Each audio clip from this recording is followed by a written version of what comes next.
Nabi Nuh salah seorang rasul yang masuk ulul azmi 5 besar, karena memang perjuangannya menggambarkan satu usaha yang ulet dan luar biasa. Beliau diberi umur 950 tahun, lalu berdakwah selama 900 tahun, sore, pagi, siang, malam, dapat pengikut tidak lebih 80 orang, rata-rata 10 tahun satu. Kalau saya minta berhenti aja jadi nabi, Pak. Ustadz mana masih mau buka pesantren 10 tahun buka pesantren, yang nyantri cuma satu. Pedagang mana yang masih mau dagang 10 tahun dagang yang beli satu. Pimpinan partai mana yang masih mau kampanye 10 tahun buka partai yang nyoblos satu. Bangkrut. Umatnya bandel, kurang ajar, durjana, bajingan, tengik. Umatnya Nabi Nuh ini kalau diceramahi telinganya ditutup dengan tangannya. Nabi Nuh akhirnya rekes, Tuhan, siang malam saya berdakwah kepada umat ini, tiap kali saya sampaikan dakwahmu mereka tutup telinganya dengan tangannya, alergi dengar ceramah. Apa itu ceramah? Non profit. Saudara-saudara, jadi mau kamu gimana, Nuh? Sudah Tuhan, habiskan saja orang kafir. Nanti kalau punya anak, anaknya pun kafir lagi. Lebih baik bapak moyangnya sikat habis. Biasanya kalau bapak kalong, anak kampret. Bapak nyolong, anak nyopet. Fotokopi gimana aslinya? Hampir habiskan saja. Itu mau kamu, Nuh? Iya. Oke. Nanti aku turunkan banjir, Nuh.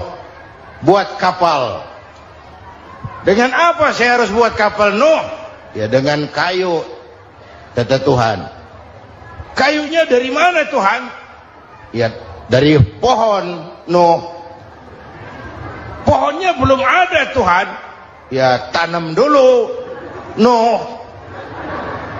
Bikin kapal kayunya nanam pohon. Apa artinya? Perjuangan perlu kesabaran. Sukses itu ada prosesnya. Nggak bisa simsalabim abracadabra lalu kita mau sukses. Semua ada prosesnya. Walaupun kenyataannya begitu. Sukses banyak bapaknya, gagal itu yatim. Kalau kita sukses banyak yang ngakuin. Yang baru ketemu pakai manggil encing. Ketemu baru. Tapi sukses banyak bapaknya. Gagal yatim, nggak ada yang mau ngakuin kalau kita gagal itu. Udah bikin kapal dengan kayu di tengah kampung, bikin kapal ini. Bayangkan di tengah kampung bikin kapal, orang kafir makin menjadi-jadi. Lihat Nuh, kenapa? Makin sarap. Bikin kapal di tengah kampung mau belayar kemana? Tuh lihat, kalau orang nggak tahu tujuan, mountain setengah jalan. Proses yang dinilai bukan finalnya. Ya kayak gitu kesimpulannya. Saya enaknya sendiri. Bikin kapal. Kapal mendekati selesai. Ini orang kafir rame-rame datang ke kapal Nuh. Mau apa? Buang najis. Sakit perut berangkat ke kapal Nabi Nuh. Nongkrong. Dapat 2-3 tumpuk pulang. Penuh lantai kapal dengan najis manusia. Inilah perjuangan. Bukan jalan raya lurus bertabur bunga di kanan kirinya. Banyak ondak dan duri, fitnah, caci maki, antipat, segala macam. Nuh. Ada orang tua dasar kafir, kurang ajar, sudah stroke berangkat juga ke kapal Nuh. Mau buang najis, pincang-pincang digotong orang. Sudah saya buang najis, dia bangun mau pulang, pegangan tiang kapal terpeleset, jatuh di atas tumpukan najis. Terjadi keajaiban, yang stroke-nya sembuh, lumpuhnya hilang, berangkat digotong-gotong, pulang jalan gagah sekali. Tapi orang pekampungnya heran, ente sudah sembuh? Sudah. Berobat di mana? Kok begitu paten? Di kapal Nuh. Masih banyak.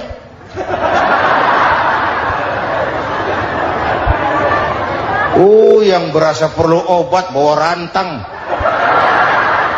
Ambil bersih lagi geladak kapal itu. Sudah selesai Nuh? Selesai. Oke, kau orang yang beriman bersamamu, binatang serba sepasang, naik Nabi Nuh, naik orang beriman, naik binatang serba sepasang. Ini cikal bakal penyelamatan manusia, Pak. Naiklah orang beriman, sudah naik semua, Nabi Nuh kontrol. Ini contoh buat kita, kontrol. Sudah naik semua teman-teman, sudah. Pemimpin yang baik bukan cuma terima laporan di belakang meja. Laporan itu yang mana juga bagus. Sama juga kampanye, kampanye yang mana juga merdu. Kalau aja yang dihitung. Pernah ada calon bupati kampanye janji, kalau saya berhasil kita akan banyak bangun jembatan di daerah kita. Tanya, Pak, nggak ada sungai di kampung kita, Pak. Dia bilang, sungainya kita bangun sekalian. Udah kadung janji, mana pula orang mau bangun sungai itu. Saudara-saudara, kontrol. Jangan cuma tunggu laporan di belakang meja, semua laporan bagus. Ya, Bu? Bu?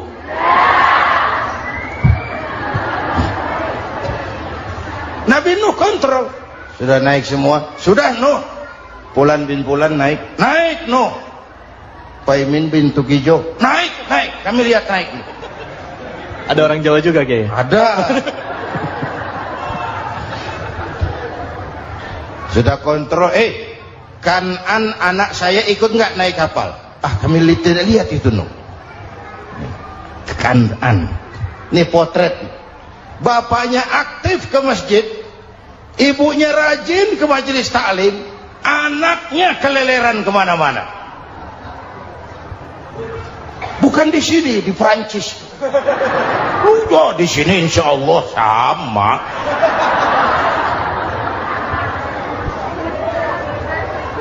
Nuh karena sayang anak, Nuh karena cinta anak, Nuh karena tanggung jawab anak, cari naik ke atas kapal. Lihat Kan'an, anak saya, nggak lihat Nuh. Turun ke ruang bawah, periksa lagi. Mang, ayah Kan'an di dia. Jamaah Tasik ini rupanya di dalam. Tuh ayah mang. Ayah ke mana ya budak ini? Turun ke bawah, tanya lagi. Ono Kan'an toh? Ora nano ora ketok. Rombongan Jawa Tengah. Naik ke atas buritan. Dari buritan kelihatan ternyata Kan'an tidak ikut naik kapal, kumpul di darat bersama orang kafir. Ini potret kita sekarang. Kumpul sama orang kafir, hanyut anak-anak kita, ditelan budayanya orang kafir, ditelan tradisinya orang kafir, ditelan pergaulannya orang kafir. Nuh karena sayang anak dari atas manggil. Dalam Quran dijelaskan itu. Karena Nabi Nuh di atas, Kan'an di bawah, teriak, ya bunayyar kam ma'ana. Begitu dalam Quran ayatnya. Cuma ini pakai gaya memanggil supaya kelihatan kegambar, kira-kira Nuh manggilnya begitu. Ini namanya gaya dakwah, Pak. Kalau ceritanya datar nggak menarik. Maka Nuh memanggil Kan'an, ya bunayyar kam ma'ana. Kata yang dengar, ini gaya orang manggil, ya bunayyar kam ma'ana. Kan'an, kesini nak, naik kapal sama papi. Kata Kan'an di bawah itu, enggak mau papi, John di sini saja. Kata Nuh, jangan nak, Allah sedang murka, akan turun banjir. Kalau datang banjir papi, sa'awi ila jabalin ya'simuni minal ma', saya akan naik ke gunung tinggi yang bisa menyelamatkan saya dari banjir. Kan'an naik ke gunung, gunung dihantam banjir, Kan'an mati. Sampai sekarang pokoknya jelas. Bukan, kalau mau saya catat besok berangkat, ini gampang kalau ada urusan ini. Setiap penganut agama mempunyai kitab-kitab yang suci atau dianggap sebagai suci. Semua agama. Orang Nasrani punya kitab Injil. Orang Yahudi punya kitab Taurat. Orang Hindu punya kitab Weda. Orang Buddha punya kitab Tripitaka. Pengikut Konghucu punya kitab Tao Te Ching. Orang Majusi pengikut Zoroaster punya kitab Zen Avesta. Orang kebatinan punya kitab Serat Centani, Hidayat Jati, atau Darmo Gandul. Kita umat Islam oleh Allah diberikan Al-Quran yang kita yakini sebagai kitab suci. Kunon.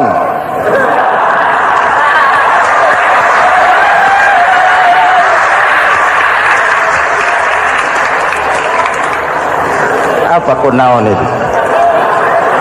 Kenapa sih kita yakin Quran itu kitab suci? Pertama, ajarannya sesuai dengan fitrah manusia. Suatu kitab dinamakan suci kalau konsep ajarannya sesuai dengan fitrah. Contoh, ini laki-laki ini seneng nggak sama perempuan? Normal. Kalau nggak seneng saya ragu-ragu. Perempuan seneng nggak sama laki-laki?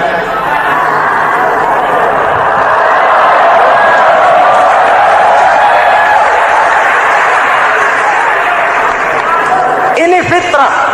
Laki-laki suka perempuan, perempuan suka laki-laki.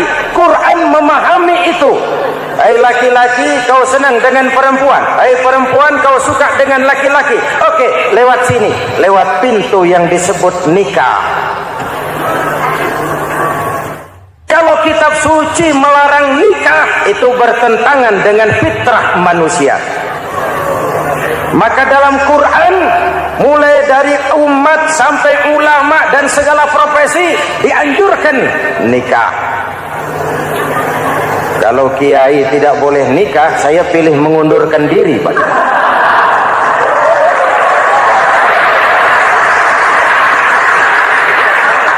Itu bertentangan dengan fitrah. Lagian mubazir dikasih perabotan nggak dipakai.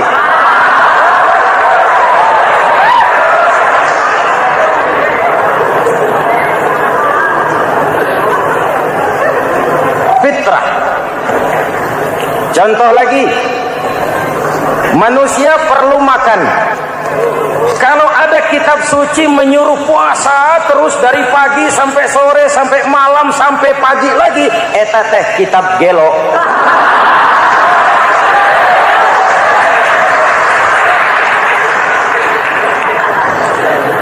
Quran sesuai dengan fitrah, puasa mulai dari imsak sampai datang waktu maghrib. Puasa ngebleng dari pagi sampai sore sampai malam merusak kesehatan. Malam berpuasa boleh bergaul dengan istri. Kenapa? Fitrah. Kalau siang tidak boleh, malam tidak boleh, sebulan penuh panas kepala.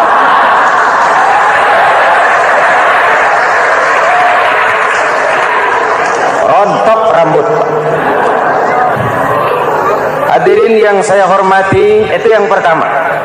Yang kedua, kita yakini Quran sebagai kitab suci karena isinya tidak saling bertentangan, konsekuen, konsisten.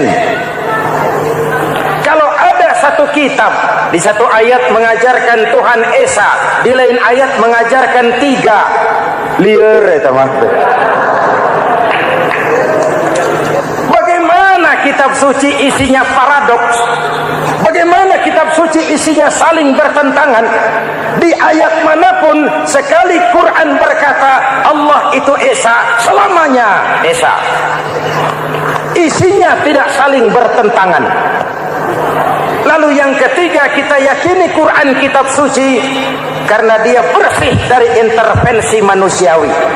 Sejak turunnya Al-Quran menantang, jikalau kamu ragu terhadap Quran yang kami turunkan kepada hamba kami Muhammad, kamu anggap itu cuma bikinan Muhammad.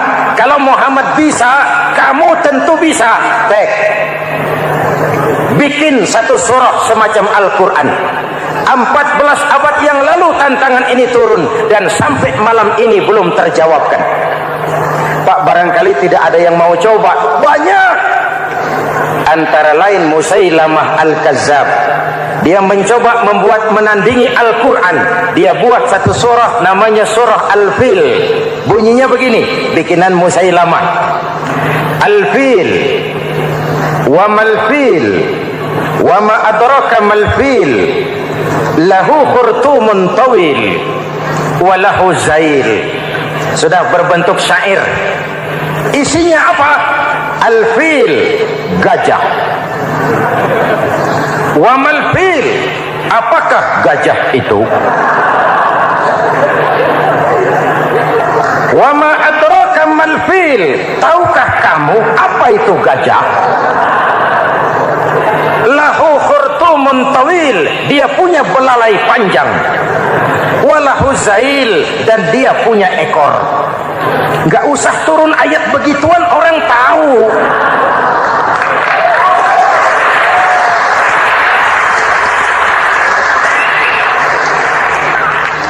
Kalau redaksi mendekati, maka isi jauh panggang dari api. Kitab suci bersih dari campur tangan manusiawi. Maka Al-Quran, ke bahasa apapun dia diterjemahkan, naskah aslinya tetap ikut. Dia boleh diterjemahkan ke bahasa Sunda, bahasa Jawa, bahasa Padang, bahasa Inggris, bahasa Jerman, bahasa Belanda, naskah aslinya tetap ada. Kenapa? Bahasa ke bahasa perbedaannya sering frontal. Kalau dari gelas menjadi gelas, eta mah caket. Dari lamp menjadi lampu, itu masih serumpun. Tapi cokot Sunda dengan cokot Jawa, itu jauh bedanya. Atos Sunda dengan atos Jawa, itu jauh. Ulama Sunda sama ulama Jawa nggak pernah akur kalimat atos ini.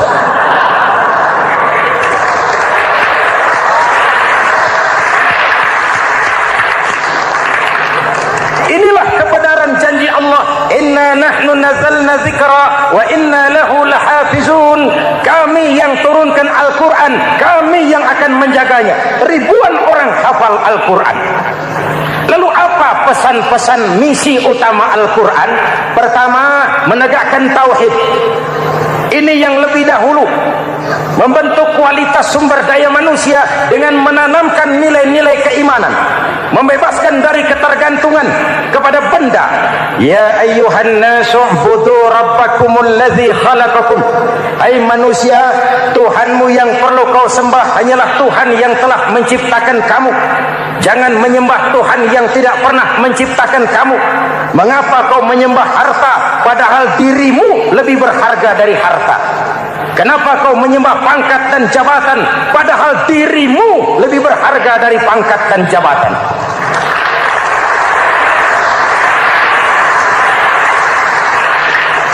Diajak rasio berpikir, Tuhanmu yang perlu kau sembah hanyalah Tuhan yang menciptakan kamu. Dan Tuhan yang menciptakan kamu itu Tuhan yang lam yalid wa lam yulad, yang laisa kamislihi syai'un, dan itulah Allah Subhanahu wa ta'ala. Ayo orang teh, ayeuna teh. Boleh pakai teh. Ayeuna teh, kita teh. Kalau kepada syirik jali, syirik yang terang-terangan, insya Allah tidak. Nyata-nyata menyembah berhala, tidak. Nyata-nyata menyembah pohon, tidak. Nyata-nyata berkeyakinan Tuhan lebih dari satu, tidak. Tapi kita sering terjebak pada syirik kecil, syirik khafi, syirik yang tersamar. Saya sejak pakai cincin ini, jangankan anak gadis, nenek-nenek ngelihat saya cincin. Jangankan anak gadis, nenek-nenek lihat saya lemes cincin. Ini saya sejak ada perkutut di rumah ini dagang lancar perkutut. Ini Ramadan bulan penempaan nilai-nilai keimanan. Misi utama Quran menegakkan tauhid, memerangi kemusyrikan, membebaskan manusia dari ketergantungan kepada benda. Dari situ kualitas sumber daya manusia dimulai. Saya sering ungkapkan selama ini sistem pendidikan kita cuma mengisi otak, bukan membentuk watak.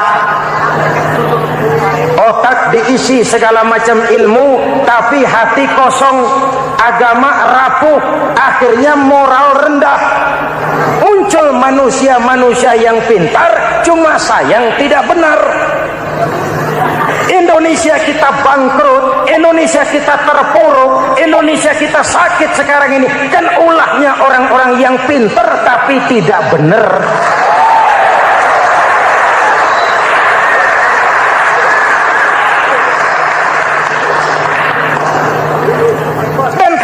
Bicara kayak begini, ini bukan pidato politik, ini nurani. Politik naon kadut.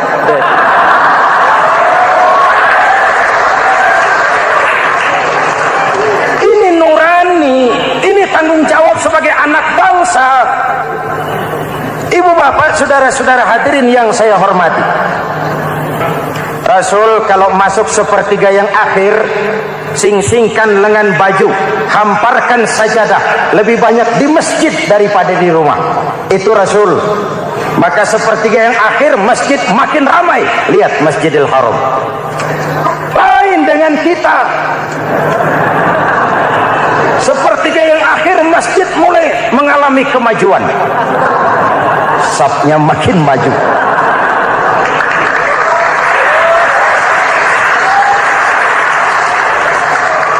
Pasar ramai, terminal beludak.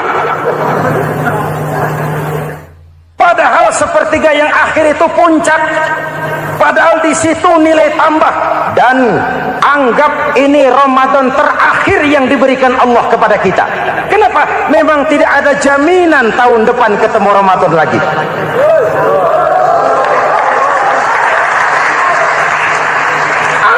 Ini Ramadan terakhir yang diberikan Allah kepada kita. Tidak ada jaminan tahun depan Ramadan akan ketemu lagi. Tidak ada jaminan. Manfaatkan peluang ini untuk melakukan pemutihan. Semua kita melakukan introspeksi. Tidak tahu kita Ramadan tahun depan nanti masih ketemu apa tidak. Sebagaimana kita tidak tahu kita masih hidup atau tidak. Hadirin yang saya hormati, misi kedua Al-Quran, persaudaraan, kebersamaan atas dasar keadilan dan kebenaran. Manusia bersuku-suku, ya. Manusia berbangsa-bangsa, memang itu diakui oleh Al-Quran. Inna khalaqnakum min dzakari wa untha wa ja'alnakum syu'uban wa qabaila. Kami ciptakan kamu dari laki-laki dan perempuan.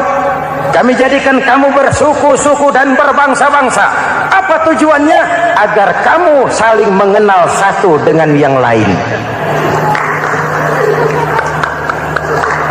Persaudaraan, kebersamaan atas dasar keadilan dan kebenaran.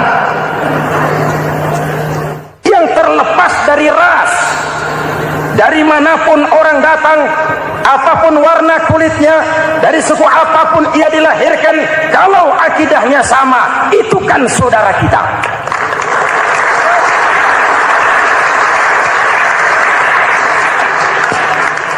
Seperti di masjid, kita tidak peduli dari mana kita datang. Yang datang dari kidul, madep ngulon mang.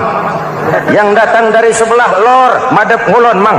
Yang datang dari sebelah wetan, madep kulon mang. Yang datang dari kulon, madep ngulon. Bukan soal dari mana kau datang, tapi satu arah menghadapmu. Kau mau Betawi, mau Sunda, mau Jawa, mau Padang, mau Aceh, mau Batak, mau Ambon, kita satu nusa, satu bangsa, satu bahasa. Marilah kita jadi lem perekat buat lingkungan kita di saat keutuhan kita sebagai bangsa sedang dalam ujian berat. Semangat kebersamaan atas dasar keadilan. Tidak ada mayoritas menekan minoritas. Umat Islam itu kalau besar, dia mampu melindungi yang kecil. Kalau kecil, dia bisa menjaga diri. Tiap solat Jumat khatib berpesan pada akhir khutbah kedua, innallaha ya'muru bil adli wal ihsan. Innallaha ya'muru bil adli wal ihsan. Allah memerintahkan kamu menegakkan keadilan dengan argumen, bukan dengan sentimen. Mengajak, bukan mengejek. Merangkul, tidak untuk tujuan memukul. Kalau sebagai bangsa kita utuh, kompak dan bersatu, saya yakin kita akan bisa mengatasi kesulitan-kesulitan sekarang ini.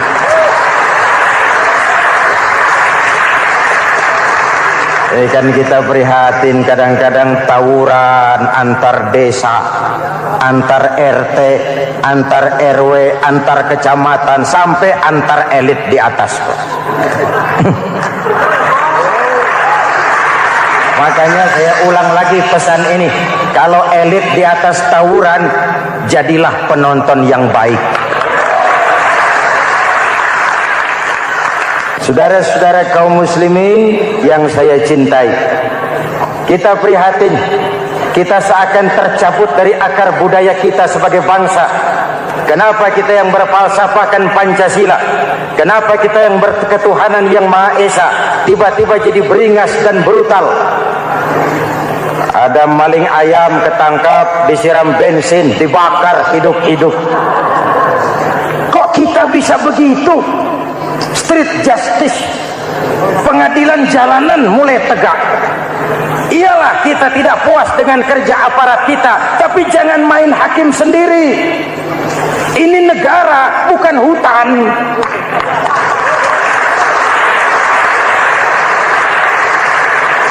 Jangan mencegah kemunkaran dengan menegakkan kemunkaran baru. Oleh hal-hal yang sepele yang mestinya kita bisa mencari jalan keluar dengan baik. Ayo luruskan saf, rapatkan barisan, satukan langkah, tautkan hati. Kita satu umat yang satu, diikat oleh Al-Quran. Hanya dengan kebersamaan kita akan mampu menata hari esok yang lebih baik atas dasar keadilan dan kebenaran. Dulu teh Muhammad Toha teriak takbir ngadepi Belanda. Bung Tomo teriak takbir ngadepi Belanda. Ayeuna takbir ngadepi batur sadulur salembur. Nanaunan.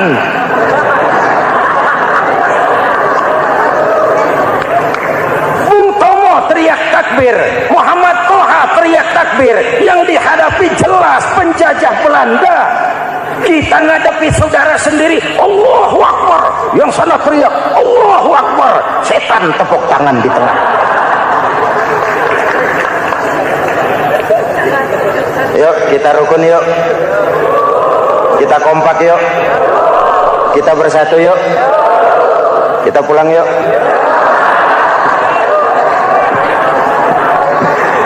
Ini misi kedua. Misi yang ketiga, Al-Quran membebaskan manusia dari gaya hidup sekuler.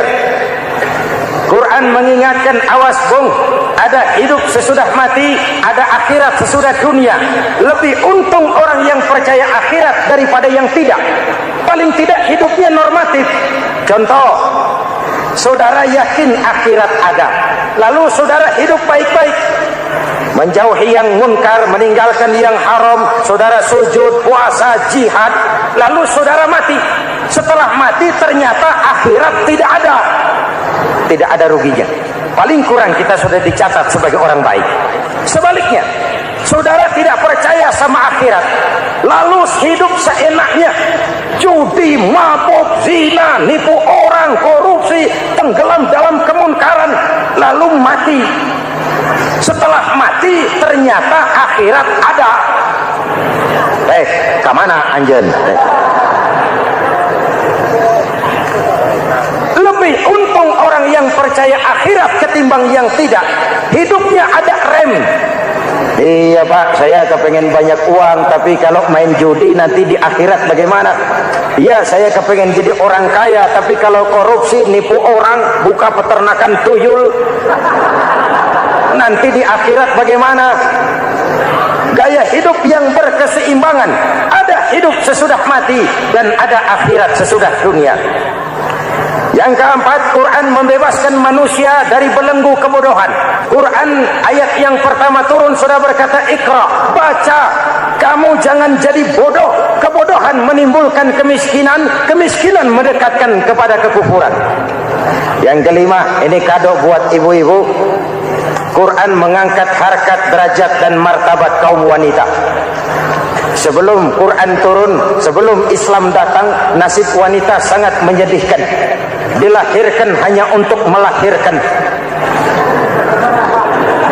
Kalaupun berperan, peranannya tidak lebih segitiga.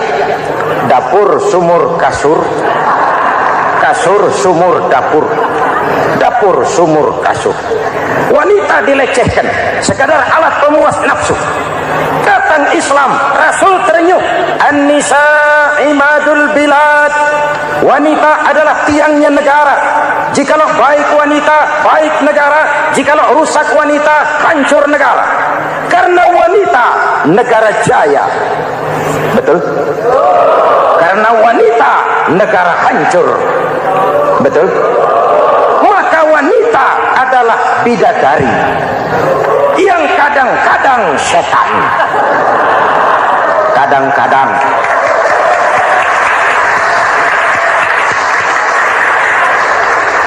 Karena yang hadir di sini bidadari semua. Ibu bapak, saudara-saudara hadirin yang saya hormati. Lalu bagaimana sikap kita terhadap Al-Quran? Quran sendiri menjelaskan, "Tsumma awrathnal kitaba allazina istafaina min ibadina." Kemudian kami wariskan kitab Al-Quran yang kami pilih buat hamba-hamba kami yang terpilih. Luar biasa. Umatnya umat pilihan, Rasulnya Rasul pilihan, kitabnya pun kitab pilihan. Kami wariskan Al-Quran kepada hamba-hamba kami yang kami pilih. Bagaimana sikap mereka setelah menerima Al-Quran? Terbagi tiga. Pertama, faminhum zalimun linafsihi. Di antara mereka ada yang setelah menerima Al-Quran lalu zalim kepada dirinya sendiri. Diterimanya Al-Quran dengan lidahnya, tapi ditolak dengan perbuatannya. Mulutnya menjunjung Al-Quran, perbuatannya menginjak Al-Quran. Quran bilang ke barat, dia pergi ke timur. Quran bilang ke selatan, dia berangkat ke utara. Quran bilang haram, dia terjang. Quran bilang halal, dia tidak mau. Orang seperti itu tidak zalim kepada Allah, tapi zalim kepada dirinya sendiri.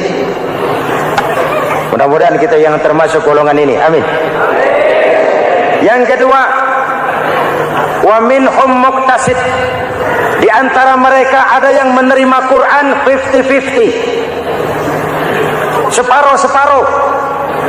Yang enak dilaksanakan, yang berat ditinggal. Padahal pada sisi lain Quran mengajarkan masuklah ke dalam Islam secara total. Kafah, jangan separuh-separuh. Ini watak munafik. Kalau dilihat Islam menguntungkan, rame-rame teriak Islam. Ketika diminta berjihad, diminta berkorban, diminta zakat, rame-rame mengundurkan diri. Saya bangkrut Pak, saya miskin Pak, saya pailit Pak. Mental itu dalam awal-awal Baqarah dijelaskan.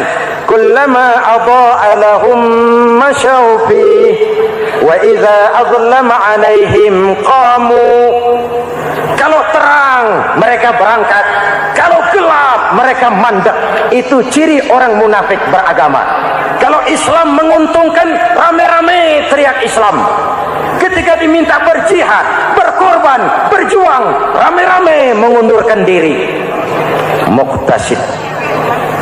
Golongan yang ketiga, ini yang ideal. Wa minhum sabiqum bil khairati biiznillah.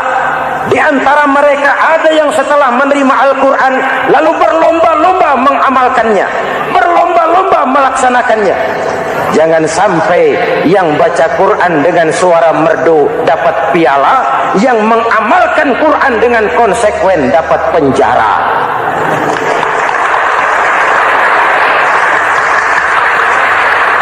Itu ironi, itu menyedihkan, itu memilukan, dan itu memalukan.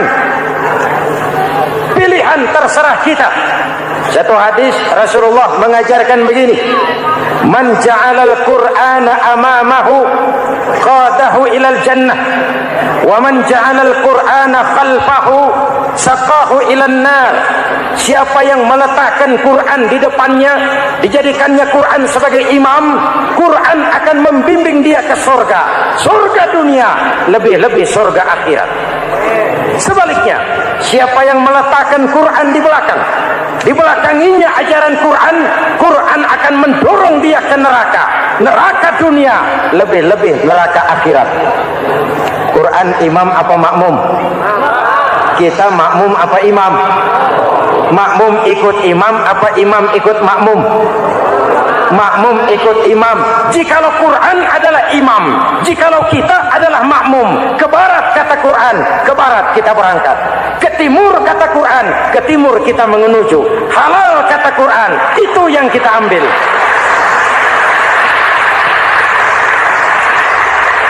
Mari kita jadikan Ramadan sebagai bulan di mana sedikit demi sedikit kita berupaya kembali menjadi generasi yang Qurani. Rasulullah pernah ditanya, kalau Tuhan wafat ya Rasul, kemana kami minta nasihat?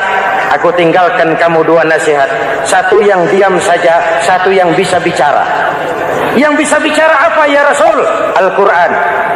Minta nasihat Quran. Yang diam saja apa ya Rasul? Maut. Dalam hidup ada dua nasihat. Nasihat yang bisa bicara, Al-Quran. Nasihat yang diam saja, maut. Mau dagang, minta nasihat Quran. Mau bertetangga, minta nasihat Quran. Itu nasihat. Nasihat yang kedua, diam saja, tahu-tahu datang maut. Makanya anggap ini Ramadan terakhir yang diberikan Allah kepada kita, karena tahun depan tidak ada jaminan kita bertemu Ramadan. Manfaatkan 10 yang akhir untuk meningkatkan nilai ibadah kita kepada Allah Subhanahu wa taala. Bahwa seorang pengikut menyesuaikan tingkah laku, gaya hidup dengan orang yang diikutinya. Jangankan di dunia ini, di akhirat nanti identitas ini akan dimintakan pertanggungjawaban jawab dan akan ditanyakan kepada kita. Sekurang-kurangnya menjadi pengikut rombongan orang besar merupakan suatu nikmat. Paling tidak kita bisa numpang mujur.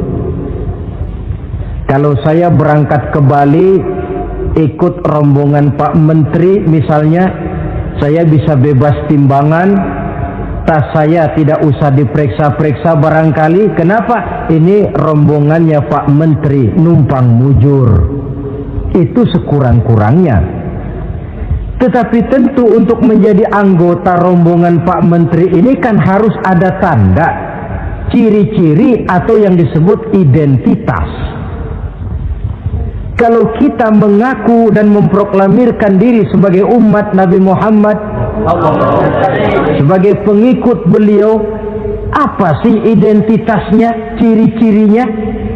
Inilah yang akan kita bicarakan pada kesempatan ini, bersumber dari surah Al-Fatah ayat 29. Allah Subhanahu wa taala menjelaskan Muhammadur Rasulullah, bahwa Nabi Muhammad itu adalah utusan Allah, pesuruh Allah, walladzina ma'ahu, dan orang-orang yang bersamanya, orang yang mengikuti ajarannya, para sahabatnya, kita ini para pengikutnya, mempunyai ciri atau identitas.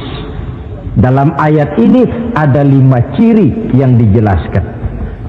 Pertama, asyidda'u 'alal kuffar. Pengikut Nabi Muhammad bersikap tegas kepada orang-orang kafir. Apa artinya tegas di sini?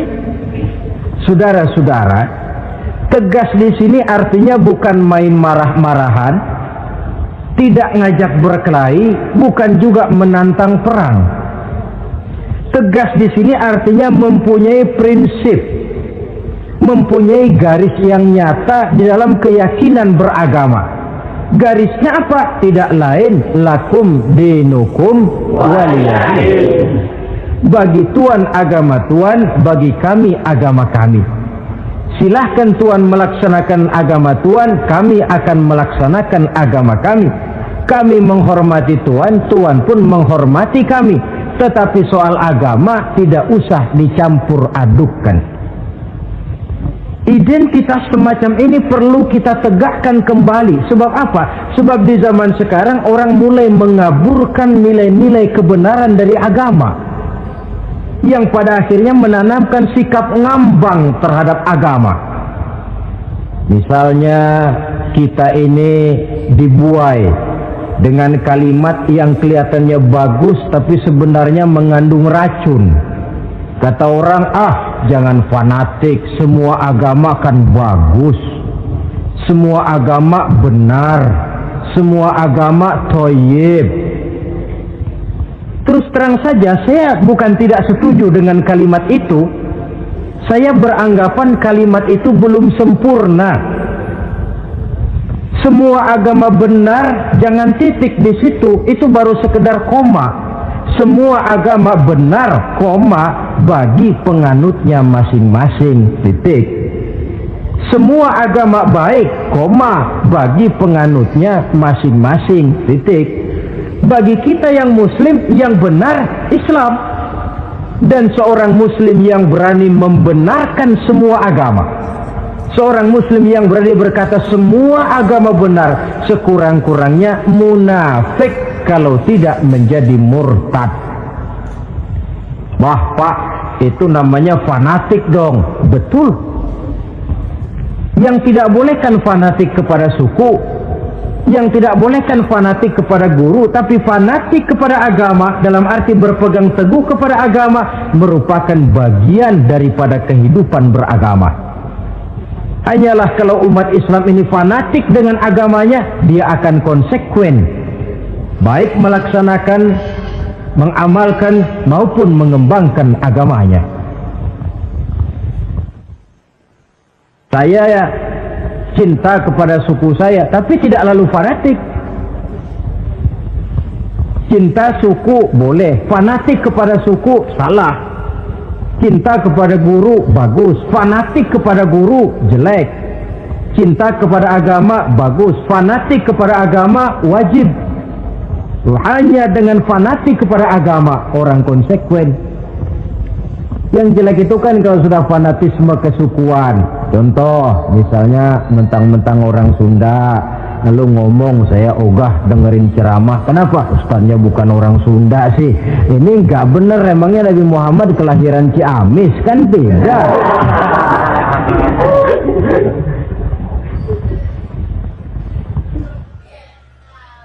Toleransi ada tempatnya, tetapi tidak menyangkut masalah-masalah ritual, tidak menyangkut masalah-masalah ibadah. Soal bikin jalan umum, mari bersama saudara-saudara kita yang lain agama membangun puskesmas, mari bersama-sama menjaga keamanan, mari sama-sama. Tapi kalau sudah menyangkut masalah ibadah, kembali kita kepada prinsip lakum dinukum waliyadin. Bagi Tuhan silakan melaksanakan agama Tuhan, kami pun akan melaksanakan agama kami. Silahkan menyebarkan agama, tetapi jangan kepada orang yang sudah beragama. Ini batas toleransi. Jangan menyebarkan agama kepada orang yang sudah beragama.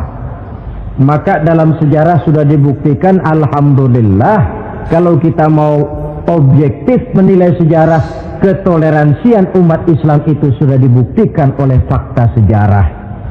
Tetapi tanpa harus mengorbankan nilai-nilai akidah, keyakinan-keyakinan yang harus kita jaga dan kita pertahankan. Taruhlah kita sekarang masih disanggup berkata dan berpendirian semacam itu. Anak kita, keturunan kita, generasi yang akan datang, jikalau ditanamkan rasa ngambang terhadap agama, lambat laun akan makin tipis nilai-nilai religius itu melekat di dalam jiwanya. Dan akibatnya akan rawan kemajuan macam apapun, modernisasi macam apapun, kalau sudah terlepas dari kaitan kehidupan beragama, tidak akan banyak menolong untuk mensejahterakan umat manusia. Asyidda'u 'alal kuffar, bersikap tegas kepada orang-orang kafir. Ini sikap yang pertama, identitas yang pertama. Yang kedua, ruhama'u bainahum, kasih sayang kepada sesama mereka. Kalau kepada orang kafir tegasnya bukan main, tapi kembali ke dalam, kembali kepada sesama muslim, kasih sayang setengah mati. Saling asah, saling asih, saling asuh, saling mengalah buat kepentingan yang lain. Ini sudah dicontohkan dalam sejarah ketika Rasulullah dan para sahabat hijrah ke Madinah. Orang Madinah yang menyambut kedatangan orang Makkah itu kan disebut Ansor. Betul apa betul?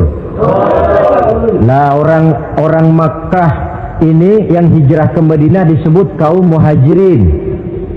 Apa orang Madinah menyambut kedatangan orang Makkah itu mentang-mentang orang asli Madinah lu tolak pinggang? Kamu kemari pendatang ya, awas jangan bertingkah. Tidak. Masing-masing malah mencari saudara. Karena apa? Persaudaraan dalam Islam diikat dengan akidah. Artinya ini dari manapun orang datang, apapun warna kulitnya, bahasa apapun yang dia pakai, jikalau akidahnya sama, dia saudara kita. Hadirin, terus terang saja ya, banyak orang-orang yang tidak senang kalau melihat umat Islam sampai bersatu. Maka segala macam cara mereka lakukan agar kita jangan bersatu. Terang-terangan menghantam Islam, tidak mungkin orang berani. Kenapa? Saya pikir sebodoh-bodohnya umat Islam, dia masih fanatik sama agamanya. Dia masih sanggup bilang, mas gue emang gak sembayang, tapi agama gue lu hina, gue bacok lu. Itu kan positif, fanatisme agama namanya. Maka orang menghantam Islam itu lalu nggak berani terang-terangan. Caranya belajar dari Van der Plas, belajar dari Snokor-Gronya. Mau menghantam Islam, masuk ke tengah-tengah umat Islam. Pakai peci, kalau perlu pakai sorban, pakai sorban. Nggak bisa assalamualaikum latihan, assalamualaikum, hantam Islam dari dalam. Caranya, kalau perlu dibuatkan merek-merek Islam, yang mereknya Islam tapi tujuannya bikin kacau dalam Islam. Muncullah yang namanya Islam ingkar sunnah, muncul yang namanya Islam sejati, Islam, mereknya Islam, tujuannya bikin kacau dalam Islam. Kalau dia sudah mengkafirkan orang lain yang tidak sepaham dengan dia, tidak mau bermakmum kepada orang yang sepaham dengan dia. Kalau cara ini tidak kena, mereka putar lagu lama. Apa lagu lama itu? Lagu khilafiyah. Lagu lama itu supaya kita sengketa sesama kita, mempersoalkan hal-hal kecil, waktu terbuang, energi habis untuk mempermasalahkan hal yang tak pernah kunjung selesai. Sering kejadian toh di kampung-kampung, yang satu pakai usolli, yang satu tidak, lalu pisah RT. Yang satu azan sekali Jumatan, yang satu 2 kali, lalu bangun masjid lagi. Yang satu kunut, yang satu tidak, asah golok. Persoalan yang semacam ini sampai kiamat tidak akan kunjung selesai. Oleh karena itu potensi yang besar ini tidak tersalurkan dengan wajar karena kita centang perenang di dalam, tidak pandai menjaga kesatuan dan persatuan sebagai modal dasar untuk berbuat yang lebih baik. Adalah lebih baik kita ini mencari titik-titik persamaan dan bukan memperbesar pola perbedaan. Ruhama'u bainahum, kasih sayang sesama mereka. Imam Ghazali memberikan contoh, kun kal yadain wala takun kal uzunain. Hai umat Islam, hiduplah kamu seperti dua tangan, saling asah, saling asih, saling asuh, saling mengalah buat kepentingan yang lain. Coba lihat dua tangan kita, rukunnya bukan main. Kalau tangan kanan maju ke depan, kata yang kiri, oke, saya mengalah, dia mundur ke belakang. Kiri di depan kata kanan, sekarang giliran saya ngalah, dia mundur ke belakang. Akhirnya kita jalan lenggang. Enak nggak dilihat orang? Coba kalau nggak ada yang mau ngalah, tangan kanan ke depan, kata yang kiri, gue juga bisa, dia ke depan lagi. Depan kayak robot kita jalan. Lalu mekanisme kerjanya, tangan kanan kerjanya bagus-bagus toh. Salaman tangan kanan, tanda tangan kanan, hitung duit tangan kanan, ambil kue tangan kanan. Kiri nggak pernah protes, tahu posisi. Memang tugas saya bidang pembersihan, ya pembersihan saja dilakoni. Artinya apa ini? Yang satu dengan yang lain saling memperkuat walaupun komposisinya berbeda. Dicontohkan dalam perjalanan kehidupan sahabat Nabi. Sahabat Nabi yang paling terkenal itu 4 orang. Sayyidina Abu Bakar, Sayyidina Umar bin Khattab, Sayyidina Utsman bin Affan, Sayyidina Ali bin Abi Thalib.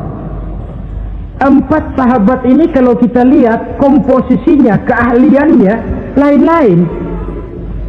Coba, ada Sayyidina Abu Bakar, ini sahabat merangkap mertua. Kalau bahasa sekarang, Abu Bakar ini disebut kiai diplomat. Kiai karena beliau orang alim, diplomat karena pandai bersiasat, ahli politik. Kemampuan berpolitiknya digunakan buat kepentingan agama. Sebab siapapun yang berpolitik untuk kepentingan agama, tentu kita doakan. Tetapi siapapun yang jual agama untuk kepentingan politik, kita juga berdoa. Cuma tentu doanya lain dengan yang berpolitik buat agama tadi. Saudara hadirin yang saya hormati, ada Umar bin Khattab. Ini kalau bahasa sekarang disebut imam jenderal ini. Imam tapi jenderal, jenderal tapi imam. Kenapa imam? Karena dia mampu memimpin jamaah di masjid. Kenapa jenderal? Karena dia sanggup memimpin tentara di medan perang. Kegagahannya, keberaniannya, keperkasaannya digunakan membantu perjuangan Rasul. Ada Utsman bin Affan, santri ekonom. Kenapa santri? Karena dia orang kaya. Kenapa ekonom? Karena dia pengusaha bergerak di bidang bisnis. Keuntungan usahanya untuk membantu perjuangan Rasul. Ada Ali bin Abi Thalib, tokoh muda tapi intelek. Masih muda tapi rela mengorbankan nyawa demi keselamatan Rasul di malam hijrahnya. Alangkah nikmatnya umat Islam ini kalau punya kiai diplomat, imam jenderal, santri ekonom, pemuda intelek yang masing-masing bekerja sama menunjang untuk kepentingan agama. Ruhama'u bainahum, kasih sayang di antara sesama mereka. Mobil, kenal mobil nggak? Ya. Mobil itu baru bisa jalan dengan baik kalau seluruh onderdilnya kompak. Kalau yang satu sudah merasa dirinya lebih penting dari yang lain, alamat mobil udah deket mogok. Misalnya yang jadi bensin nyombong, kalau nggak lantaran saya nggak bakalan jalan nih mobil. Bannya denger, sombong. Kata ban, sombong kamu bensin. Apa kamu kira kamu saja yang penting? Saya tersinggung, kata ban, lalu kempes. Kira-kira kalau ban kempes jalan nggak mobil? Begitulah umat ini. Kayak satu bangunan, ada yang jadi jendela, pintu, tiang, genteng dan sebagainya. Tetapi satu sama lain hendaknya saling memperkuat. Kalau tidak, kita ini pernah diramalkan oleh Nabi, yushiku an tada'a alaikumul umam kama tada'al akalatu ala qas'atiha. Satu saat akan datang di tengah-tengah kamu di mana keadaanmu waktu itu seperti makanan di meja makan. Coba bayangkan, menurut Rasul, satu saat kondisi umat Islam akan seperti makanan di atas meja. Yang barat mau makan, yang timur mau santap, yang selatan mau ganyang, yang utara mau injak-injak. Satu saat kondisi umat Islam akan seperti itu. Heran sahabat, ya Rasulullah, kok kita bisa dikepung begitu rupa? Iya. Apa pada waktu itu jumlah kami sedikit, ya Rasulullah? Tidak, kata Rasul. Bal antum yauma idzin katsir. Jumlahmu pada waktu itu banyak, besar, kamu mayoritas. Cuma sayang, kata Nabi, walakinnakum ghusaa'un ka ghusaa'is sail. Tetapi keadaanmu waktu itu seperti busa di lautan. Banyak tapi centang perenang. Banyak tapi tidak punya daya dan kekuatan. Dipermainkan gelombang lautan, dihempaskan ke tepian pantai tanpa punya makna dan arti. Mayoritas tapi nasibnya ironi. Lantaran apa ini? Kita tidak pandai menjaga kesatuan dan persatuan. Prinsip ruhama'u bainahum, kasih sayang di antara sesama mereka, belum bisa kita wujudkan. Oleh karena itu, hadirin yang saya hormati, identitas yang kedua ini mari kita tegakkan, menggalang kesatuan dan persatuan untuk kejayaan agama yang kita cintai. Soal posisi silahkan berbeda, soal profesi silahkan berbeda, tetapi hendaknya perbedaan ini tidak menyebabkan persimpangan tujuan. Satu sama lain saling memperkuat. Identitas yang kedua, bahwa kita sudah diikat dengan akidah, tidak oleh ras, warna kulit, suku, bahasa, oleh akidah. Satu kali orang sudah syahadat, dia adalah saudara kita. Sudah lewat masanya di mana kita umat Islam ini dikotak-kotakan, dan sudah datang waktunya di mana kita bersatu, saling menunjang, saling membantu, sehingga dengan demikian terwujudlah satu masyarakat yang diikat dengan nilai-nilai akidah. Ini yang kedua, kasih sayang kepada sesama muslim. Satu badan itu kalau yang satu sakit, yang lain kan akan ikut merasa sakit. Saudara jalan tengah malam, ibu jari tersandung batu, meletak. Begitu ibu jari tersandung batu, kontan, darah keluar, mulut bilang aduh, kepala ikut pusing, nggak pakai diundang. Solidaritas sosial yang terjadi secara reflektif. Tidak ada ibu jari tersandung, mulutnya malah ngomel, rasain lo. Masa nyumpain badan sendiri, kan tidak mungkin. Tapi ini yang terjadi, kita lihat. Akibat apa? Tidak terwujudnya solidaritas sosial yang bersifat refleksif tadi. Nah, inilah saudara-saudara identitas yang kedua. Yang ketiga sekarang, pengikut Nabi Muhammad sallallahu alaihi wasallam itu cirinya yang ketiga, tarahum rukka'an sujjada. Engkau lihat mereka ruku dan sujud, mendirikan sholat. Ini identitas, ciri. Di akhirat nanti akan diperiksa dengan seadil-adilnya. Siapa? Saya, Pak. Saya siapa? Pengikut Nabi Muhammad. Betul? Betul. Baik. Pengikut Nabi Muhammad itu tandanya ruka'an sujada, ruku dan sujud.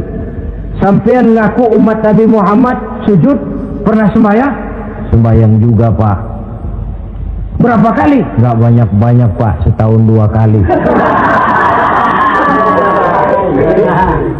Kapan itu? Idul Fitri sama Idul Adha. Kata petugas.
Dek sahi ke sahi, boy.